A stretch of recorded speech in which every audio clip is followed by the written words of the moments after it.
1 Tesalonika pasal yang keempat, ayat pertama sampai ayat yang ke-12.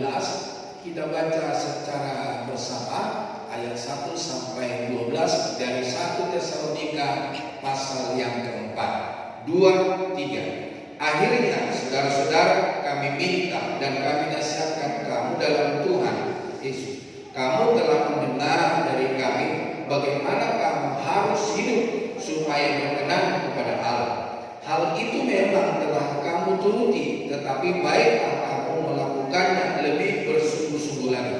Kamu tahu juga petunjuk-petunjuk mana yang telah kami berikan kepadamu atas nama Tuhan Yesus. Karena inilah kehendak Allah, pengudusan, yaitu supaya kamu menjauhi percampuran, supaya kamu masing-masing mengambil seorang perempuan menjadi istrimu sendiri dan hidup di dalam pengudusan dan penghormatan, bukan di dalam keinginan hawa nafsu seperti yang dibuat oleh orang-orang yang tidak mengenal Allah, dan supaya dalam hal-hal ini orang jangan memperlakukan saudaranya dengan tidak baik atau memperdayakannya, karena Tuhan adalah pembalas dari semuanya ini, seperti yang telah kami katakan dan tegaskan dahulu kepadamu.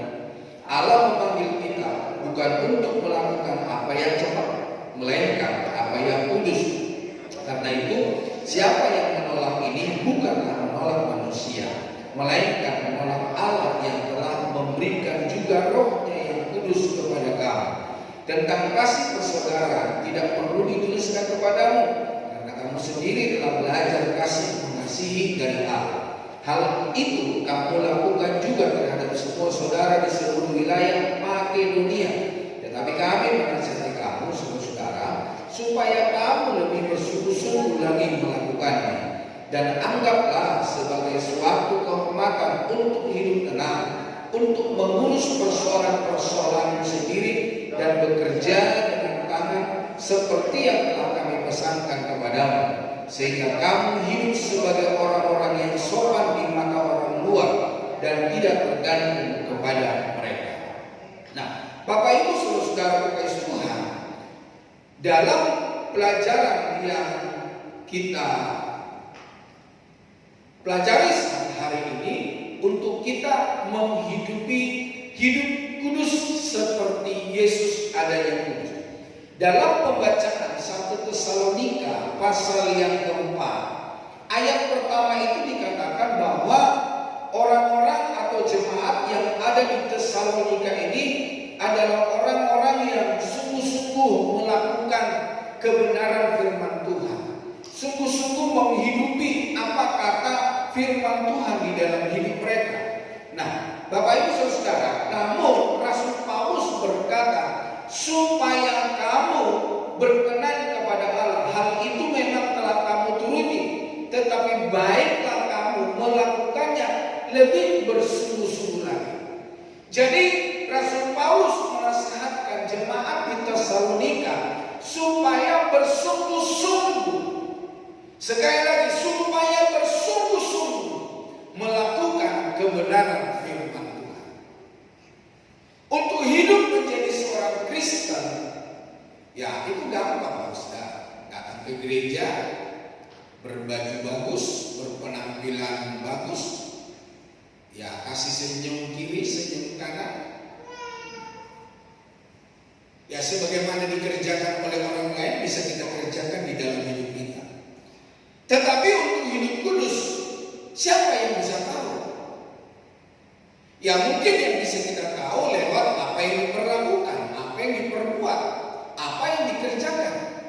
Tapi siapa yang tahu hati manusia? Siapa yang tahu perbuatan manusia di belakang? Tidak ada yang tahu, saudara. Tetapi Rasul Paulus berkata, hendaklah kamu bersungguh-sungguh lagi. Jadi kalau nilainya sudah 7, naikkan lagi menjadi 8, naikkan lagi menjadi 9, naikkan lagi menjadi 10, supaya semakin hari semakin sempurna di hadapan Tuhan. Jadi Tuhan mau supaya kita hidup kudus. Nah, pertanyaannya, hidup kudus mungkinkah kira-kira? Mungkinkah kita hidup kudus? Di dalam Yohanes 17 ayat yang ke-17 dikatakan, kuduskanlah mereka dalam kebenaran, firman-Mu adalah kebenaran. Ketika seseorang telah menerima firman, ketika seseorang telah menerima Yesus, ketika seseorang telah mendengar, melakukan kebenaran firman Allah, maka firman ini berkata, orang itu telah dikuduskan, orang itu telah dibenarkan, orang itu telah dibaharui oleh kebenaran firman Tuhan. Nah, perubahan status tersebut menuntut suatu perubahan dalam hidup setiap kita. Dari yang semula kita bebas untuk melakukan apapun sekehendak kita, setelah mengakui Yesus sebagai Tuhan, tentu kita perlu hidup seturut dengan kehendaknya. Salah satu kehendaknya bagi kita ialah supaya kita hidup kudus. Dalam 1 Petrus 1 ayat 15 dikatakan, tetapi hendaklah kamu menjadi kudus di dalam seluruh hidupmu, sama seperti Dia yang kudus yang telah memanggil kamu. Ketika Tuhan memanggil kita, ketika Tuhan menjadikan kita anak-anaknya, murid-muridnya, kepunyaannya, Tuhan berkata supaya kita menjadi kudus, sama seperti Dia yang telah memanggil kita adalah kudus. Di dalam 2 Tesalonika 2 ayat 13 berkata, akan tetapi kami harus selalu mengucap syukur kepada Allah karena kamu, saudara-saudara yang dikasihi Tuhan, sebab Allah dari mulanya telah memilih kamu untuk diselamatkan dalam roh yang menguduskan kamu dan dalam kebenaran yang kamu percaya. Jadi Bapak Ibu Saudara, Tuhanlah yang menguduskan kita, Tuhanlah yang membenarkan kita, Tuhanlah yang membaharui hidup kita. Namun Bapak Ibu Saudara kasih Tuhan, ketika Tuhan memanggil, ketika Tuhan memilih kita, ketika Tuhan berbicara di dalam hidup kita, adakah kita meresponinya dengan baik? Atau kita mengikuti apa yang daging atau dunia ini inginkan, Bapak Saudara? Kudus berarti dikhususkan atau terpisah dari dunia. Ya, kita nggak perlu membuat rumah atau properti sendiri terus kita nggak mau nyambung sama orang, kita nggak mau kenal sama orang. Tetapi Bapak Saudara kasih Tuhan, di sini menunjukkan Tuhan telah memanggil kita, Tuhan telah memisahkan kita dari dunia ini menjadi milik kepunyaan Allah. Dikhususkan untuk Tuhan dan terpisah dari nilai-nilai dunia ini. Nah, saya seringkali memberikan contoh seperti mikrofon yang saya pegang ini. Di toko alat musik sana banyak mikrofon yang satu merek, satu tipe yang seperti yang saya pegang dan saya pakai hari ini. Tetapi Bapak Saudara, oleh orang yang membeli mikrofon ini terpisah dengan mikrofon yang lain. Mikrofon ini khusus dipakai buat gereja, melayani Tuhan. Supaya apa? Ketika seseorang bernyanyi, ketika seseorang berbicara, lewat mikrofon ini suara mereka diperkuat, diperjelas. Jadi Bapak Saudara, mikrofon ini khusus dipakai untuk kemuliaan nama Tuhan. Nah, firman Tuhan berkata dikhususkan, kita dipisahkan, kita dipanggil dari dunia yang gelap menjadi milik kepunyaan Allah. Karena di dalam Kristus kita telah dikuduskan oleh kuasa darahnya. Sekarang dimampukan untuk membangun kekudusan. Nah, dampak kehidupan yang kudus, apa dampaknya bagi kita sebagai orang percaya? Yaitu berkenan kepada Allah. Hidup kudus adalah hidup yang berkenan kepada Allah. Tujuan kehidupan kita, segala hal yang kita lakukan adalah agar kita menjadi hamba-hamba yang berkenan di hadapannya.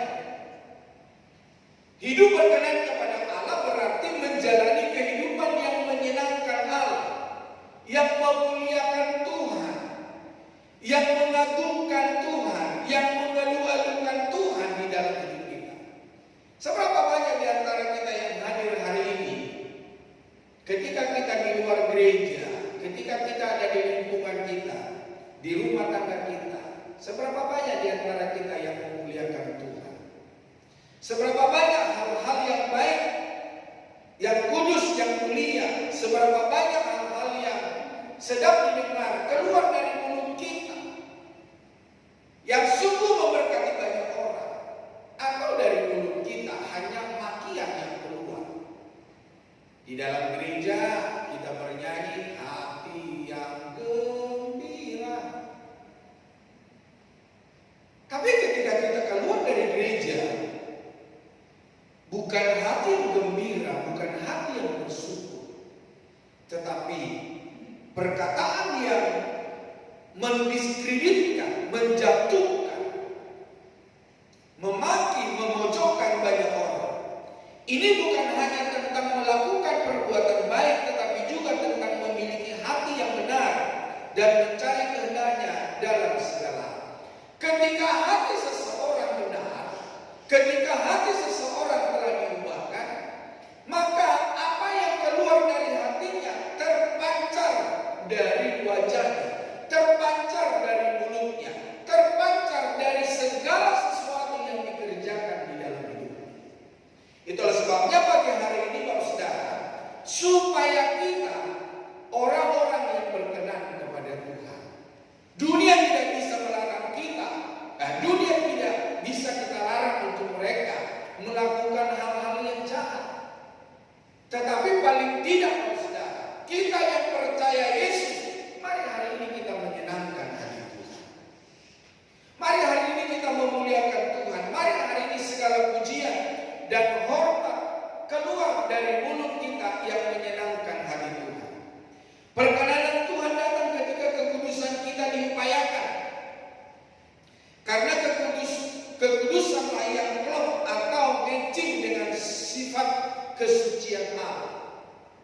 Jadi Bapak Saudara, untuk kita hidup di dalam kekudusan itu harus diupayakan. Bilang dulu kiri kanannya, ayo upayakan. Kita yang harus bekerja keras, kita yang harus melakukan kekudusan dengan memisahkan diri dari nilai-nilai dunia, lalu mengejar kekudusan di hadapan Allah, dan kita diperkenankan. Di dalam 1 Yohanes pasal 2 ayat yang ke-6 berkata, barang siapa mengatakan bahwa ia ada di dalam Dia, ia wajib hidup sama seperti Kristus telah hidup. Kalau kita berkata bahwa kita ada di dalam Kristus, maka kehidupan yang kita miliki bukan aku lagi yang hidup, bukan dunia lagi yang hidup, bukan orang lain lagi yang hidup, tetapi Kristuslah. Jadi hidup kita ini dikuasai oleh Tuhan. Hidup kita ini diperintah oleh Tuhan. Nah, coba kita renungkan hari ini, seberapa banyak di antara kita yang membiarkan Tuhan memerintah hidup kita, yang membiarkan Tuhan memimpin hidup kita untuk hidup di dalam kebenaran. Kalau kita berkata kita adalah orang Kristen, maka kita harus hidup di dalam kekudusan. Kalau kita berkata bahwa kita adalah anak Tuhan, kita wajib hidup sama seperti Kristus hidup. Nah, kalau kau berkata kau anak Tuhan, tidak menghidupi kebenaran kekudusan, tentu kekristenanmu engkau harus bertobat. Perkataanmu, perbuatanmu, tingkah lakumu, apa yang kau kerjakan, tidak ada bedanya dengan orang lain. Kau harus bertobat. Kenapa kita harus bertobat? Karena kedatangan Tuhan semakin dekat, saudara. Alkitab mengajak kita belajar untuk hidup berkenan kepada Allah. Kehidupan anak-anak Allah seperti Henok, Abraham,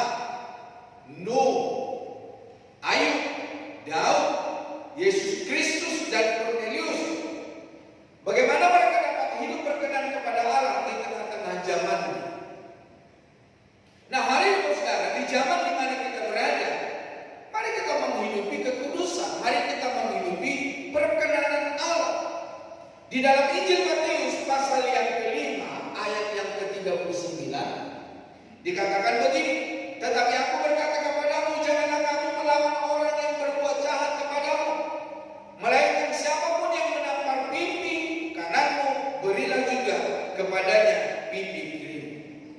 Jadi artinya kebenaran firman Allah ini, siapa yang berbuat jahat kepadamu, udahlah jangan melakukan yang jahat. Siapa yang melakukan curang kepadamu, jangan kau kembali melakukan kecurangan. Bahkan di dalam firman Tuhan berkata, kalau pipi kananmu ditampar, kasihlah pipi kiri. Jadi Bapak Ibu Saudara kasih Tuhan, tidak ada kata lain selain hanya menuruti kebenaran firman Tuhan. Memang tidak gampang, Saudara. Tetapi ketika kita ada di dalam Roh Kudus, ketika kita ada di dalam Kristus, ketika kita sungguh-sungguh menghidupi kebenaran firman Tuhan, maka kita akan melakukan kehidupan yang berkenan kepada Tuhan. Jadi Bapak Saudara Tuhan, seberapa kita yang ada hari ini, mari kita hidup kudus, hidup berkenan kepada Tuhan. Di dalam Injil Matius pasal 5 ayat 44 dan 45. Matius pasal 5 ayat 44 dan 45 berkata begini, tetapi aku berkata kepadamu, kasihilah musuhmu dan berdoalah bagi mereka yang menganiaya kamu. Jadi di sini dikatakan supaya kita mengasihi musuh kita, supaya kita berdoa. Ada orang berkata, enak aja, dia yang membenci saya, dia yang tidak baik dengan saya, bagaimana saya harus mengasihi dia, bagaimana saya harus berdoa memberkati dia. Tapi inilah yang Tuhan mau di dalam hidup kita, Saudara.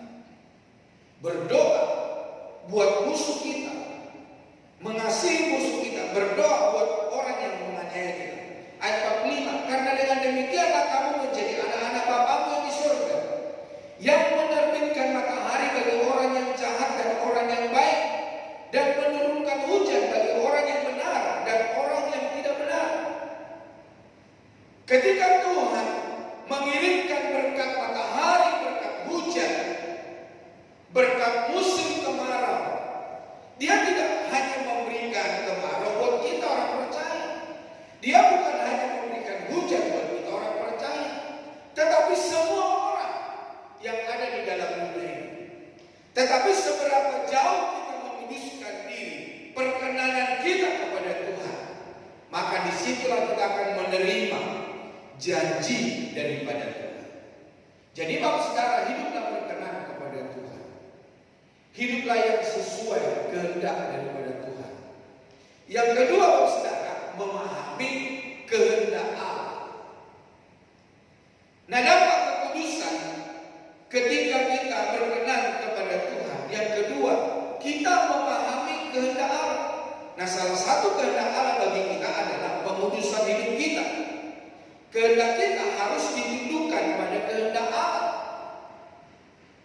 Jadi Bapak Saudara kasih Tuhan, kehendak Tuhanlah yang berkenan, kehendak Tuhanlah yang berbicara, kehendak Tuhanlah yang keluar dari bibir mulut kita, dari perbuatan kita.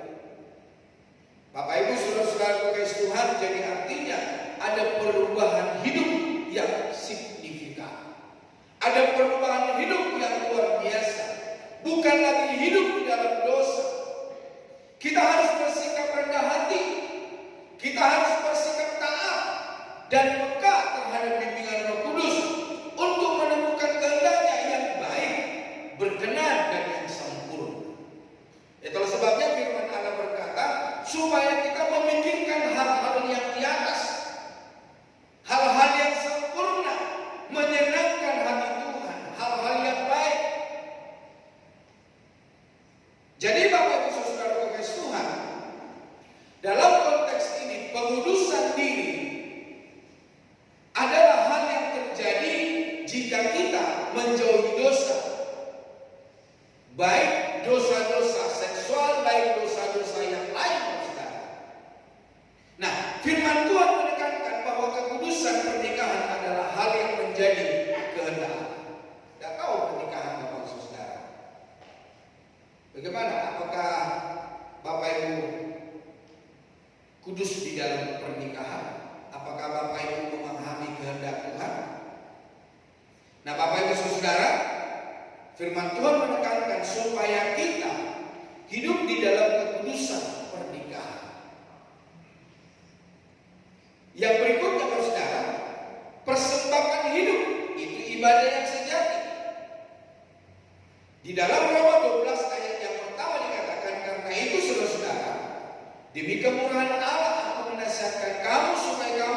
mempersembahkan tubuhmu sebagai persembahan yang hidup, yang kudus, dan yang berkenan kepada Allah.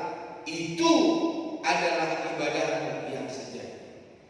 Jadi dari hidup kita ini, saudara, tidak ada hal-hal yang lain selain hanya berkenan menyenangkan hati Tuhan. Kemuliaan hanya bagi Tuhan, kekudusan hanya bagi Tuhan, perkenanan hanya bagi Tuhan.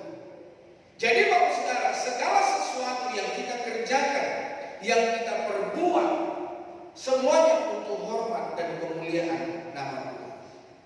Ibadah yang sejati adalah seluruh kehidupan kita, bukan hanya saat ibadah di gereja selama 2 jam. Bukan hanya ini ibadah yang sejati, saudara. Pujian terindah untuk Tuhan adalah kehidupan kita.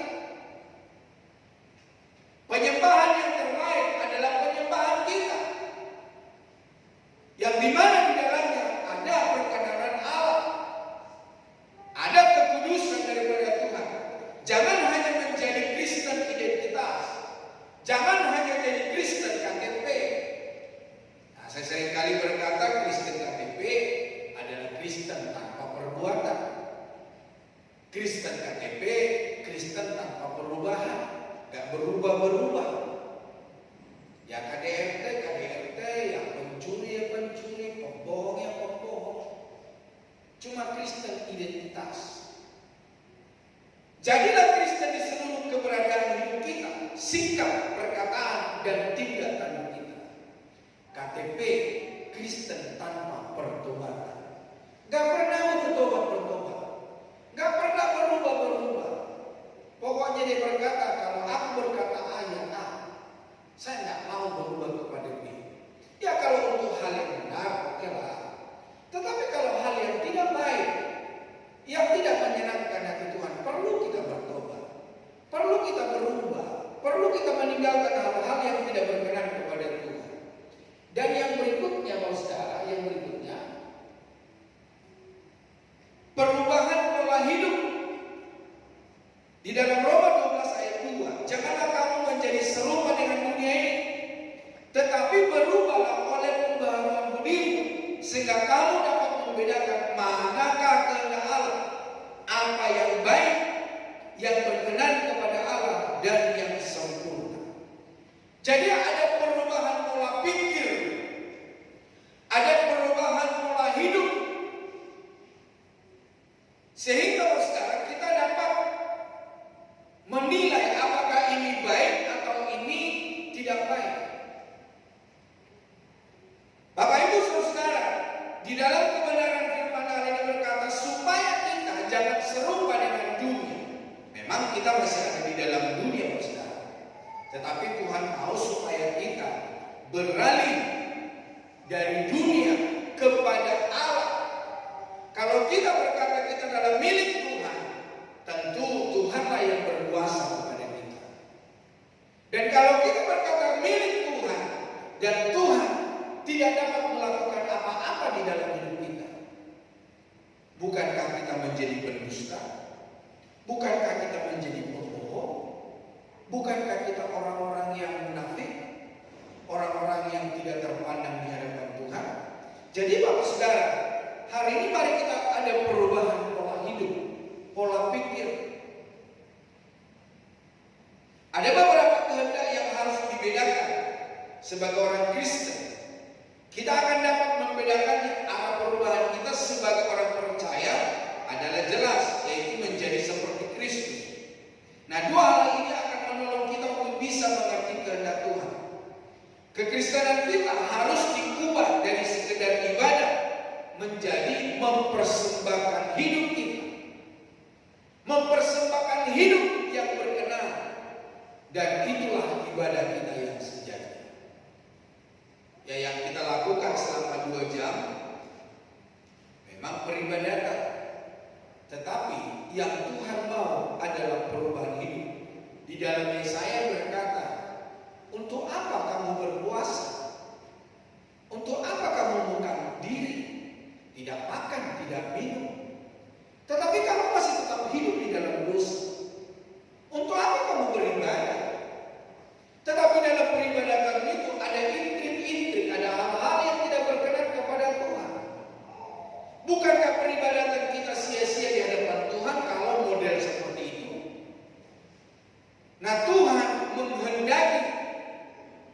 ciri kehendak Allah baik adanya, berkenan, sempurna.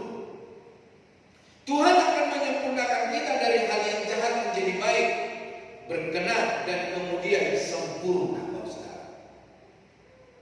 Nah, yang ketiga, yang terakhir, yaitu mengasihi seperti Allah. Panggilan Allah sangat jelas agar kita tidak melakukan apa yang cemar, melainkan melakukan apa yang kudus. Siapa di antara kita masih melakukan kecemaran? Siapa di antara kita masih melakukan dosa? Siapa di antara kita masih melakukan hal-hal yang jahat, yang tidak berkenan kepada Tuhan? Mengasihi seperti Allah. Jadi Bapak Saudara, mengasihi seperti Allah berarti mengasihi dengan cinta kasih yang tidak terbatas, tanpa syarat, dan penuh dengan kasih sayang seperti kasih Allah kepada kita. Ini melibatkan mengasihi Allah dengan sepenuh hati, jiwa, dan akal budi, serta mengasihi sesama manusia seperti diri kita sendiri. Jadi Bapak Saudara kekasih Tuhan, bagaimana Allah mengasihi kita? Dia menerimamu dari segala kekurangan, dari segala kelemahan, dari segala keterbatasanmu. Dia menerimamu dari segala kekuranganmu. Dia menyebutnya engkau adalah anaknya. Dia menyebutnya engkau adalah umatnya. Tetapi apakah kita melakukan apa yang diperintahkan Tuhan, mengasihi seperti Allah mengasihi? Jadi Bapak Saudara kekasih Tuhan, mengasihi Allah dengan sepenuh hati. Ini berarti memprioritaskan hubungan dengannya, menyembahnya, berdoa, dan melakukan kehendaknya. Jadi Bapak Saudara, mengasihi Allah dengan sepenuh hati, memprioritaskan hubungan dengannya. Bagaimana kita? Ketika kita tinggalkan gereja, ketika kita ada di rumah, ketika kita di pekerjaan, bagaimana hubungan kita di dalam Tuhan? Ketika kita di atas motor, di atas mobil, bagaimana hubungan kita dengan Tuhan? Atau adakah Bapak Ibu Saudara ketika dalam perjalanan marah-marah? Apakah Bapak Saudara di dalam perjalanan memikirkan hal-hal yang jorok, hal-hal yang tidak berkenan kepada Tuhan? Jadi Bapak Saudara kekasih Tuhan, seluruh apa yang kita kerjakan di dalam hidup ini hanya menyenangkan hati Tuhan, melakukan kehendak Tuhan. Mengasihi sesama manusia seperti diri sendiri. Ini berarti memperlakukan orang lain dengan rasa hormat, kasih sayang, dan kebaikan, sama seperti kita ingin diperlakukan. Nah, bagaimana supaya orang lain berbuat seperti apa yang Anda kehendaki? Ya, perbuatlah terlebih dahulu sebagaimana yang Anda inginkan terhadap orang lain. Jadi Bapak Saudara kekasih Tuhan, mengasihi sesama manusia seperti diri sendiri. Misalnya, berapa kali kita makan dalam sehari? Berapa kali kita mandi dalam sehari? Bagaimana kita memperhatikan asumsi, bukan asumsi, apa yang kita konsumsi di dalam hidup kita supaya tubuh kita menjadi sehat. Nah, bagaimana kita memperhatikan orang lain? Apakah kita sambut dengan orang lain? Jadi Bapak Saudara kekasih Tuhan, mengasihi sesama manusia seperti diri kita sendiri. Kita tidur dengan cukup, kita makan dengan cukup, dan kita melakukan apa yang baik untuk hidup kita, untuk keluarga kita. Tapi sebaliknya, adakah kita mengasihi sesama kita? Adakah kita mengasihi supir kita, pembantu kita, orang yang bekerja dengan kita? Adakah kita memperhatikan kesehatan mereka? Adakah kita memperhatikan iman mereka? Adakah kita memperhatikan pertumbuhan rohani mereka? Nah, kalau kita berkata mengasihi Tuhan, kalau kita berkata kita mengasihi diri sendiri, maka kita juga harus mengasihi orang lain. Yang berikutnya, mengampuni orang lain. Ini berarti memaafkan kesalahan dan melupakan kebencian. Seperti kita berharap diampuni oleh Allah. Ada sebuah doa yang sering kita panjatkan. Bapa kami dalam kerajaan surga, dikuduskanlah namamu, datanglah kerajaanmu, jadilah kehendakmu di bumi seperti di surga. Dan ampunilah kesalahan kami seperti kami juga mengampuni orang yang bersalah kepada kami. Seperti kami juga mengampuni orang yang bersalah kepada kami. Nah, kalau kita tidak mengampuni orang yang bersalah kepada kita, Tuhan juga tidak mengampuni kita.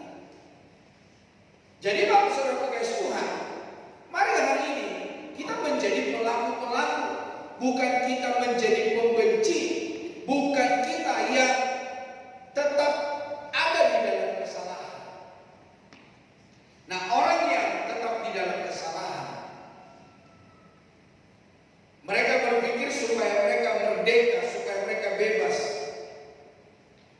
Tetapi saudara kasih Tuhan, apa yang mereka inginkan, apa yang mereka kerjakan tidak terjadi. Karena apa saudara? Dia tidak mengampuni orang lain, padahal mengampuni itu sangat enak, saudara. Mengampuni orang lain sama saja ketika kita ada di dalam kurungan, kita yang terbebas dari kurungan. Gak tahu Bapak Saudara pernahkah dilayani ketika Bapak Ibu mengalami beban berat, ketika Bapak Ibu mengalami persoalan, atau ketika Bapak Ibu mengalami ada sebuah kebencian terhadap orang lain. Bapak Ibu dilayani orang, Bapak Ibu didoakan orang, dan Bapak Ibu berkata, aduh, sekarang rasanya ringan, sekarang bebanku terlepas. Jadi Bapak Saudara Tuhan, ketika kita memaafkan kesalahan orang lain, melupakan kebencian, mengampuni kekurangan orang, maka kitalah yang terbebas dari ikatan, saudara. Bukan orang yang kita ampuni, bukan orang yang kita maafkan, tapi kita yang memaafkan orang lain, itulah yang dimerdekakan oleh Tuhan. Menunjukkan kasih pada mereka yang berbeda. Nah, dalam kehidupan ini ada perbedaan. Jangankan orang lain, suami istri ada perbedaan. Orang tua dengan anak, anak dengan orang tua. Atau mungkin anak kita sekolahnya lebih tinggi. Dan itu sebuah perbedaan. Nah, bagaimana kita dapat menerima, menunjukkan kasih pada mereka yang berbeda? Nah, ini berarti menerima dan menghargai orang lain meskipun mereka memiliki keyakinan atau pendapat yang berbeda. Jadi Bapak Ibu Saudara, jangan kita hanya terkurung di dalam satu komunitas Kristen dan kita tidak bergabung dalam komunitas di luar kekristenan. Jadi Bapak Ibu Saudara kasih Tuhan, mengasihi, mengampuni, memberikan yang terbaik, menghargai orang lain meskipun mereka memiliki keyakinan atau pendapat yang berbeda. Yang berikutnya, melayani dan membantu sesama. Ini berarti menunjukkan kasih sayang dan kepedulian dengan memberikan bantuan dan dukungan kepada mereka yang membutuhkan. Maka saudara kasih Tuhan, kalau kita punya rumah, belilah paku, belilah palu, belilah gergaji, belilah tangga. Siapa tahu nanti gergaji itu dipinjam tetangga, dipinjam orang. Siapa tahu nanti tetanggamu meminjam martil.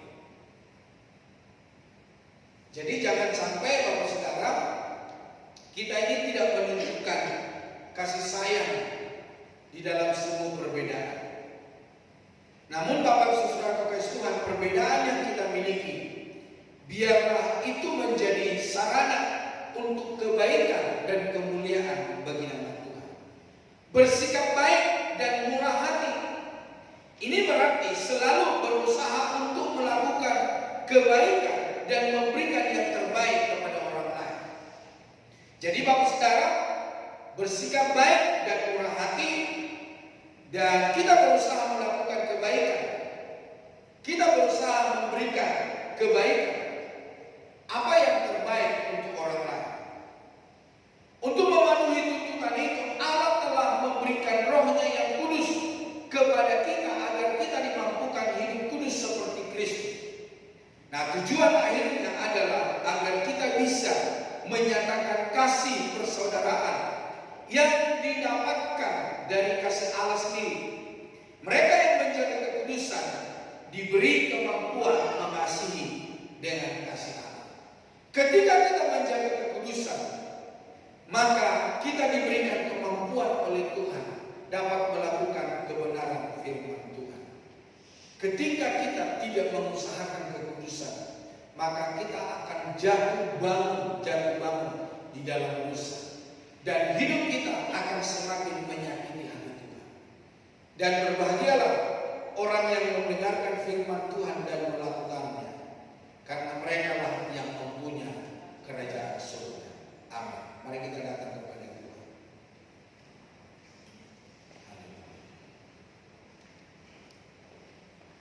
Kepadamu ya Tuhan kami berseru, kepadamu Tuhan kami memohon, kepadamu Tuhan kami mohon belas kasihan. Ampunilah akan kesalahan kami, ampunilah segala dosa kami, ampunilah segala perbuatan, tindakan kami yang tidak berkenan kepada Tuhan. Engkau berkata supaya kami menguduskan hidup kami, menguduskan perbuatan kami, menguduskan perkataan kami, menguduskan pekerjaan kami, supaya kami dapat mempersembahkan hidup yang berkenan kepada Tuhan. Karena itu adalah ibadah kami yang sejati di hadapan Tuhan. Biarlah kebenaran firman Tuhan yang telah diberitakan menjadi pegangan bagi hidup kami, untuk membawa kami Tuhan berkenan dan sungguh-sungguh mengasihi Tuhan. Biarlah kami dapat mengasihi orang lain, mengampuni orang lain, sekalipun Tuhan kami berbeda. Biarlah kasih Kristus Engkau limpahkan dalam hidup kami. Biarlah pengampunan daripada Tuhan menjadi milik bagian kami.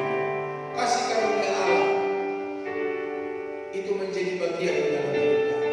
Diberkatilah para pria, diberkatilah para wanita, diberkatilah orang-orang muda, diberkatilah anak-anak remaja, diberkatilah anak-anak abi, dan diberkatilah mereka yang bergumul untuk keturunan, bergumul buat pasangan hidup, bergumul buat pekerjaan, bergumul untuk sekolah, untuk kuliah. Tuhan tolong anak-anak kami yang ujian hari ini, Tuhan bela dan Tuhan campur tangan buat Indonesia, buat Kristian, hikmat akal budi, urapan dan marifat kepada Tuhan. Engkau Tuhan yang menolong anak-anak ini Tuhan, menjadi anak-anak yang berkenan, yang mengasihi Engkau Tuhan. Engkau tahu dan Engkau mengerti segala keberadaan mereka yang mengasihi Tuhan.